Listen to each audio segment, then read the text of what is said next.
that's an overview of what rhetorical analysis is and what elements we need to include in a rhetorical analysis. But let's first break down what rhetorical analysis is by actually breaking down the verbiage. So I'm going to rely on John Trimber from the Call to Write book and use some of his definitions. So let's first look at rhetorical, basically looking at rhetoric. So what is rhetoric? Rhetoric is the art of using language to fulfill a purpose for a particular audience. So we're using language to fulfill a purpose. We want something, we want to get something out of this, and we're using language to do that. So that is rhetoric. But what is analysis? Well, analysis is taking a close look at something and questioning it. Breaking it apart, breaking it down. What is happening? Why are we doing that? Analysis requires us to not rely on something at face value. We're taking a deeper look and questioning that. So knowing what rhetoric is and knowing what analysis is, let's look at what a rhetorical analysis is. And again, I'm going to go to what John Trimber from the Call to Write had to say. A rhetorical analysis will assess, evaluate, discuss, and comment on the effectiveness of a text in establishing a purpose and communicating that purpose to its target audience. Okay, so we're looking at that rhetoric. So analysis overall, in general, is taking a closer look and asking tough questions of a situation. But specifically, rhetorical analysis is the analysis of a specific piece of rhetoric. We're looking at this language and questioning what's really happening here. Why is it happening? What is being said? To whom is it being said? How is it being said? What kind of rhetorical devices is the author using? So some things to focus on with the rhetorical analysis. In general, we always know that when we're writing, we always want to look at the audience and purpose of everything. So when we're looking at someone else's writing, someone else's rhetoric, we also want to look at their audience and purpose. Okay. So what are we trying to get out of this? If it's something rhetorical, we know that it's meant to persuade, right? Especially if it's argumentative, we're trying to persuade someone to do something. So what is that purpose? What are we trying to persuade? Okay? What is the point to all this? And to whom? Who are we trying to persuade? And the answer should never be everyone. We usually don't write or speak rhetoric to everyone.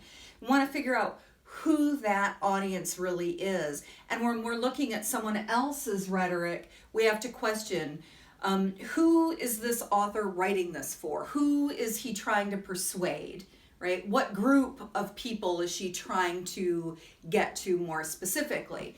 So those kinds of questions are very important. We want to know, we want to try to figure out who that audience is and who that author is trying to focus on, okay? Who we're trying to get the message across, and what is that message?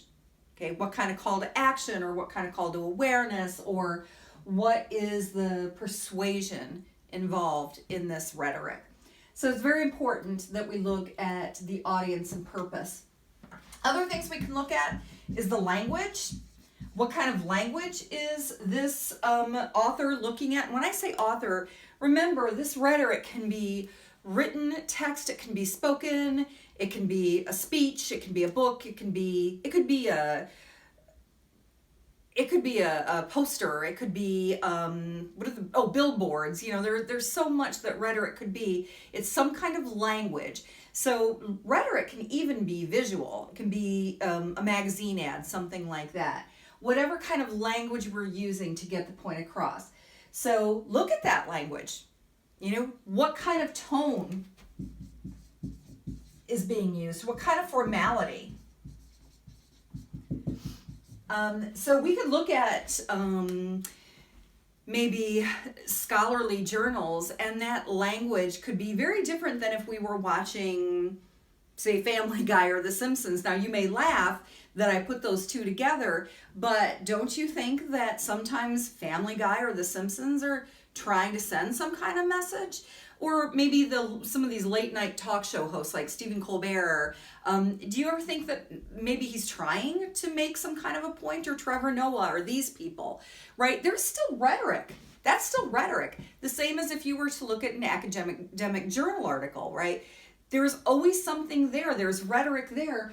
What we want to question is, what are they really doing? What are they trying to get at? We're not looking at things at face value anymore. Educated minds don't look at things at face value. We look a lot deeper. And an analysis requires us to take a very deep and close look at what's going on there. We're looking at audience, we're looking at purpose, we're looking at language, we're looking at tone, we're looking at formality. We want to make sure we're looking at the rhetorical appeals, right? The ethos, pathos, logos, we know all about those, right? What kind of credibility is there? So when we look at someone who has put this work together, when we look at someone's rhetoric, does that person have the credibility and the character that would make us want to be persuaded? Is it emotional? Now is it overly emotional? If it's overly emotional, we may not consider it. But is it enough emotion that it grabs our attention? Is it logical? If we're missing some kind of logical element, we tend to not, we tend to check out, and we're not as persuaded. So when we're writing or in any way performing a rhetorical analysis, we're looking at questions like these. Now, this is not an exhaustive list. There's so much more we can look at. But the idea is we're looking at this rhetoric, this piece of writing or speech or song or whatever kind of rhetoric it might be, and we're taking a closer look. What is really going on here? What is this author trying to say? To whom is this author trying to say it, right? What's being used to convert that message, to convey that message? What kind of devices are being used? So when we write a rhetorical analysis, we have to make some assumptions, right? We have to say, well, it seems to be that this is the audience that this author is trying to persuade in some way. So how do we know if we're right or if we're wrong? Well, we can use textual evidence to support our argument here, to support our analysis. So basically, we're arguing to our own audience that we're saying this is what the author is trying to say. So we'll use that rhetoric to back up our analysis of that piece of rhetoric. Okay, it's a little complicated, but if we can back our analysis with textual evidence, it does a couple things. It shows our audience that we have proof. Okay, this is what we're saying. This is what we're saying that this author is doing, and this is his piece of work that backs what I'm analyzing in some way. So it can be very helpful to do that.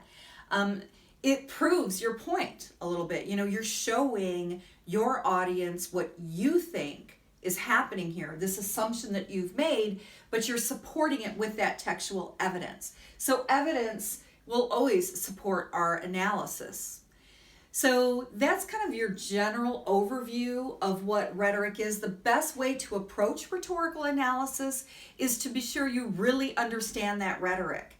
You have to know it very, very well. Sometimes that means listening to a speech a couple times or reading an article a couple of times. Make sure that you really understand it. That's why when we write a rhetorical analysis, we want to begin with a very brief general overview of what that piece is about. Give an overview of that rhetoric and then start analyzing it, because the best way that we can analyze a piece of rhetoric is to know that rhetoric very well. So for more tips, for more ideas on writing, on rhetorical analysis, there will be a lot more videos here on the YouTube channel, but you can always contact me to find out more. And by all means, keep writing.